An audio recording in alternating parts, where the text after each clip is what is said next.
Hey guys, I'm Damesies from the Omnic Post with an update on Overwatch 2. A new leak popped up about the next hero for Overwatch 2, Maga. With Blizzard and many other game developers being so secretive, one species has been thriving in the gaming community, the leaker. Their Latin name is 60-year-oldus talking crappus. I never took a single class of Latin in my life. Does it show? In any case, 99% of all these leakers are just people drumming up attention. Even this week, there was this kid that posted leaked patch notes, which he retracted as soon as he noticed it got picked up. Some parents really need to restrict the internet access for their kids, even if those kids are 35 years old. But occasionally you get that one source that is telling the truth. It is rare, but it happens. One of those is Reddit user Overwatch 2 leaks for you.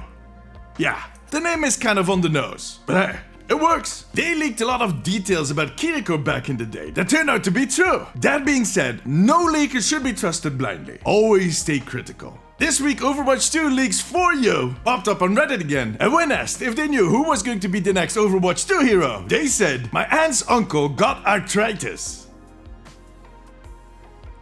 People on Reddit were just as confused, but it actually spells Maga. This is starting to sound like an episode of Blue's Clue. Look, it makes sense. There are a lot of reasons that Maga is on that first spot in the suspect list for the next hero. We know that it is a male hero. We know that it is a tank hero. We know that we've seen this person before. All of this was confirmed by Aaron Keller himself. Another fact that puts him way ahead of anybody else is that he was supposed to be released years ago. They initially planned to release him in the summer of 2019, right after Baptiste. But as they were working on his kit, they noticed that it didn't really fit the character, the persona, that little bit of backstory he had. So they took that kid and kind of designed a whole new hero around it.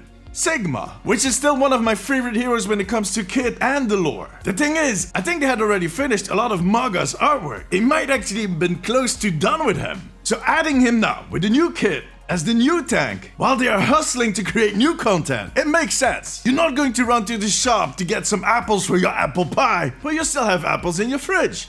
Crap, now I want apple pie. Why do I keep talking about food? So, if anybody slightly trustworthy comes in and confirms what we had been suspecting, well, you can consider it solved. But as I said earlier, don't get too worked up just yet. Blizzard has pulled a switcheroo on us many times before, even with Maga. Now they should start communicating about the new hero somewhere in the coming weeks, most likely after the Halloween event. That new hero is set to join the roster on December 6th when Season 2 starts, so that's not that long away. Now I know that a lot of you are curious about his kit and wondering if he's going to use that double gattle gun or that pin charge. All I can say is don't get too hooked up on the lore. Look at the Junker Queen. Before, her axe was so important to her story, but in the end, in her kit, it's just one of the tools that she uses. They'll make those choices based on the gameplay, and they'll squeeze it into the lore afterwards. For all we know, he might be slapping people with a feather duster, and Blizzard would still manage to fit it in the lore. Now if we find out anything, you'll hear about it right here on Instagram, Twitter, and on TikTok. Do you think Maga is going to be the next hero? And what main weapon do you want him to use? Let me know in the comments. Join me during my streams on twitch.tv/DamesiesTV and make sure to subscribe for more updates on Overwatch.